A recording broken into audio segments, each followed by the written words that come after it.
Good morning everyone, myself Krishna Kumar Singh, the accountancy teacher, and today I am going to explain the remaining accounting principles as well as accounting conventions. Concept number 6 is accounting period concept. As the business is intended to continue for a long period of time, the true result of the business operation can be ascertained only when the business is completely wound up. Thus, the entire life of the firm is divided into the time interval for the measurement of the profits of the business. 12 months period is usually adopted for this purpose.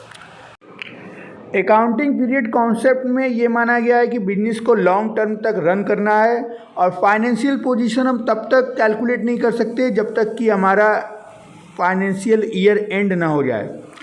इसीलिए firm की पूरी entire life को एक time interval में divide किया गया है, that is 1 April to 31 मार्च, और सारी ऑर्गेनाइजेशन इसी फाइनेंशियल ईयर को फॉलो करती है और अपने फाइनेंशियल स्टेटमेंट को बनाती है। Apart from this, companies whose shares are listed on the stock exchange are required to publish quarterly result and financial position at the end of 3 months period. ऐसी कंपनियां जो कि लिस्टेड हैं स्टॉक एक्सचेंज में, उनको रिक्वायर है कि वो हर 3 मंथ में क्वार्टरली अपने रिजल्ट्स को पब्लिश करें। तो ये कंपनियां अपने फाइनेंशियल पोजीशन को हर 3 मंथ्स में पब्लिश करती हैं। The next concept is cost concept और historical cost concept. According to this concept, an asset is recorded in the book of accounts at the price at which it was acquired. It is referred to as historical cost. For example, if a business entity purchase of building for 20 lakh, it would be recorded in the book at this figure. Subsequent increase or decrease in the market value of the building would not be recorded in the book of accounts. If 2 years later the market value of the building shoots up to 60 lakh, the increased value will not be orderly recorded in the book of accounts. Cost concept या historical cost concept, इस concept के according हम assets की original value को ही record करते हैं जिस value में हमने उसको परचेज किया है। भले ही अपकमिंग ईयर में उसकी वैल्यू अगर बढ़ भी जाती है तो हम उसकी बढ़ी हुई वैल्यू को ना रिकॉर्ड करके उसकी ओरिजिनल वैल्यू को ही रिकॉर्ड करते हैं। जैसे अगर हमने एक बिल्डिंग खरीदी 20 लाख रुपीज़ की और 2 ईयर बाद अगर बिल्डिंग की वैल्यू 60 लाख हो जाती है तो हम 60 लाख को ना रिकॉर्ड करके इसकी original value 20 lakh rupees record करते हैं। और जिन एसेट्स की वैल्यू रिड्यूस होती जाती है, घटती जाती है, उसको डिप्रिसिएशन के थ्रू हम उसकी वैल्यू को घटाते रहेंगे। So in cost concept we record the value of assets to its original price in the organization. The next concept is dual aspect concept. According to this concept, every business transaction is recorded as having a dual aspect. In other words, every transaction affects at least 2 accounts. If one account is debited and other account must be credited. It is because of this concept that the two sides of the balance sheets are always equal. Assets equal to liability plus capital. Dual aspect concept में हर business transaction 2 जगह effect करती हैं। अगर एक side debit है तो other side credit होता है। इसे डबल एंट्री सिस्टम भी कहा जाता है। Like every transaction affect 2 accounts, first is debit and second is credit. Her transactions के 2 इफेक्ट होते हैं, पहला डेबिट और दूसरा क्रेडिट।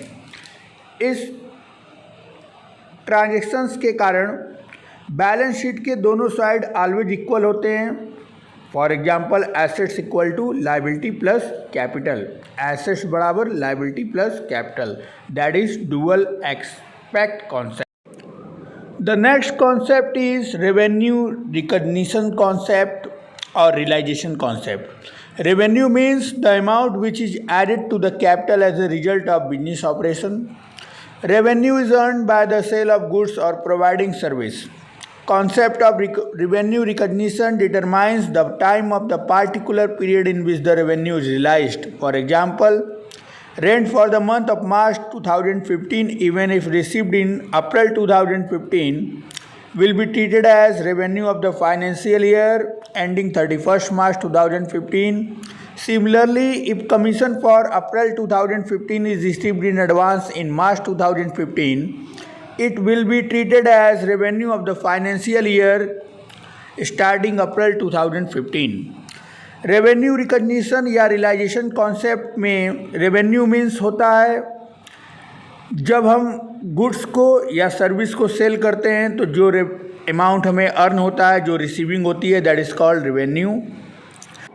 रेवेन्यू रिकग्निशन कॉन्सेप्ट के अकॉर्डिंग जो रेवेन्यू हम जिस टाइम पीरियड में अर्न करते हैं हमको वही टाइम पीरियड रिकॉर्ड करना है, भले रेवेन्यू का अमाउंट हमको बाद में मिले या रेवेन्यू का अमाउंट हमको पहले मिले. जिस टाइम में हमने अर्न किया है हमको वही टाइम रिकॉर्ड करना है. फॉर एग्जांपल, यदि मार्च 2015 का रेंट हमें अप्रैल 2015 में मिलता है तो हम उसको 31 मार्च 2015 के फाइनेंशियल ईयर एंडिंग में ही उसको ट्रीट करेंगे, उसी डेट का रिकॉर्ड करेंगे. सिमिलरली, यदि हमको अप्रैल का कमीशन एडवांस में मार्च मिलता है तो इस कमीशन को हम मार्च में फाइनेंशियल ईयर में न ट्रीट करके हमको अपकमिंग ईयर यानी अप्रैल 2015 के फाइनेंशियल ईयर में रेवेन्यू को ट्रीट करेंगे. दैट इज़ रेवेन्यू रिकग्निशन और realisation concept. The next concept is matching concept. This concept is very important for correct determination of net profit. According to this concept, in determining the net profit from the business operations, all costs which are applicable to revenue of the period should be charged against that revenue. Matching concept बहुत important है हमें सही financial position की information देने के लिए. इस concept के अकॉर्डिंग जिस फाइनेंशियल ईयर में रेवेन्यू मिल रहा है हमको उसी फाइनेंशियल ईयर के सारे एक्सपेंसेस को सेम रेवेन्यू से एडजस्ट करना है ताकि हमको ट्रू फाइनेंशियल पोजीशन की इंफॉर्मेशन मिल सके. I am repeating again, matching concept के थ्रू एक पार्टिकुलर फाइनेंशियल ईयर में जितने भी रेवेन्यू हमें होते हैं हमको उसी फाइनेंशियल ईयर के रेवेन्यू से उस पार्टिकुलर फाइनेंशियल ईयर में होने वाले एक्सपेंसेस से एडजस्ट करना है ताकि हमको उस फाइनेंशियल ईयर की ट्रू फाइनेंशियल इंफॉर्मेशन मिल जाए. That is matching concept. The next concept is objectivity concept. This concept require that accounting transactions should be recorded in an objective manner, free from personal bias or either management or the accountant who prepares the accounts. It is possible only when each transaction is supported by verifiable documents and vouchers such as cash memo, invoice, sales bill, pay slip, etc. Objectivity concept के according business transactions में जो भी transactions हम record कर रहे हैं उसके पीछे अपने एविडेंस होना चाहिए जिसके बेसिस पे हमने अकाउंटिंग इन्फॉर्मेशन को रिकॉर्ड किया है. वो किसी का पर्सनल इंटरेस्ट नहीं है, ना पर्सनल इंटरफेयर है, ना तो मैनेजमेंट की तरफ से ना तो अकाउंटेंट की तरफ से. फॉर एग्जांपल, हम जो भी ट्रांजेक्शन रिकॉर्ड करते हैं उसके पीछे सपोर्टेड डॉक्यूमेंट्स होते हैं जैसे कि cash memo, invoice, sales bill, pen slip etcetera.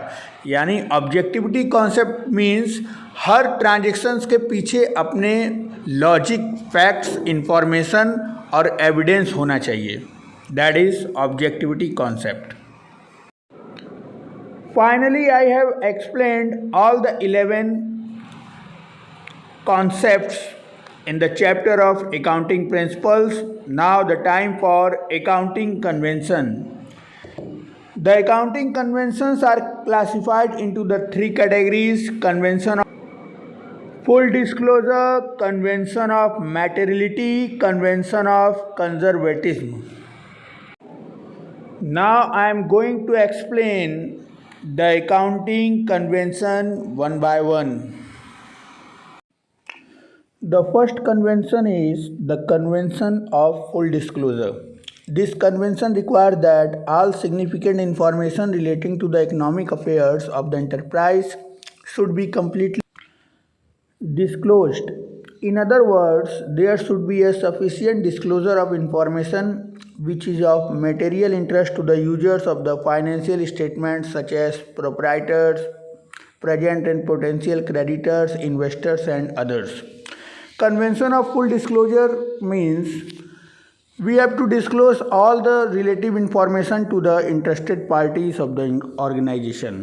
हमें अपने अकाउंटिंग इन्फॉर्मेशन को पूरी तरीके से डिस्क्लोज करना चाहिए, सारी इन्फॉर्मेशन को अपने जो भी पार्टीज इंटरेस्टेड है ऑर्गेनाइजेशन के लिए, एक्सटर्नल यूजर्स, इंटरनल यूजर्स, सभी को सारी इन्फॉर्मेशन बतानी होगी। कोई भी इन्फॉर्मेशन हम अपने पार्टी से सीक्रेट रूप से नहीं रख सकते, छुपा नहीं सकते, हमको सारी रिलेटिव इन्फॉर्मेशन को बताना होगा। That is convention of full disclosure. Next convention is convention of materiality. This convention is an exception to the convention of full disclosure. According to this convention, items having an insignificant effect और being irrelevant to the users need not be disclosed. These unimportant items are either left out or merged with other items. Convention of materiality के according हम वही information देंगे अपने users को जो उनके लिए इम्पॉर्टेंट हो, जो उनके यूज़ के हों। जो भी इंफॉर्मेशन इरेलीवेंट है, जिसका कि यूजर्स के लिए कोई ज़रूरत नहीं है, उसके लिए कोई इम्पॉर्टेंट इन्फॉर्मेशन नहीं है, वो या तो लेफ्ट आउट कर देंगे या अदर आइटम से मर्ज कर देंगे। वही इन्फॉर्मेशन हम प्रोवाइड करेंगे जो जिनके लिए वो इंटरेस्टेड हैं, जिसकी ज़रूरत है। The last convention is convention of conservatism. According to this convention, all anticipated losses should be recorded in the book of accounts, but all anticipated or unrealized gains should be ignored. In other words, conservatism is the policy of playing safe. According to convention of conservatism, हम वो सारे anticipated losses को भी record करेंगे जो हमें in future होने वाले होंगे या ऐसा हमें अनुमान है, बट एंटीसिपेटेड गेन को हम इग्नोर करेंगे। This is the policy of playing safe. ये एक तरह से प्रोटेक्ट रहने की पॉलिसी है। फॉर एग्ज़ाम्पल, अगर हमको कोई अनसर्टेन लॉस होने वाला है जिसके लिए हम निश्चित नहीं है, अननोन लायबिलिटी है, उसके लिए हम पहले से प्रोविज़न करके कुछ पैसा फंड में कलेक्ट कर लेंगे कि अननोन लायबिलिटी जो आएगी उसको हम अच्छी तरीके से फेस कर पाएँ, हमें किसी भी प्रकार की फाइनेंशियल क्राइसिस ना हो। तो according to the convention of conservatism, हम अननोन लायबिलिटीज़ के लिए पहले से ही चीज़ों को रिकॉर्ड करके रखते हैं, मगर unknown gain, unknown anticipated profit को इग्नोर करते हैं। That is the policy of playing safe. So I have explained all the 3 conventions. Thank you very much.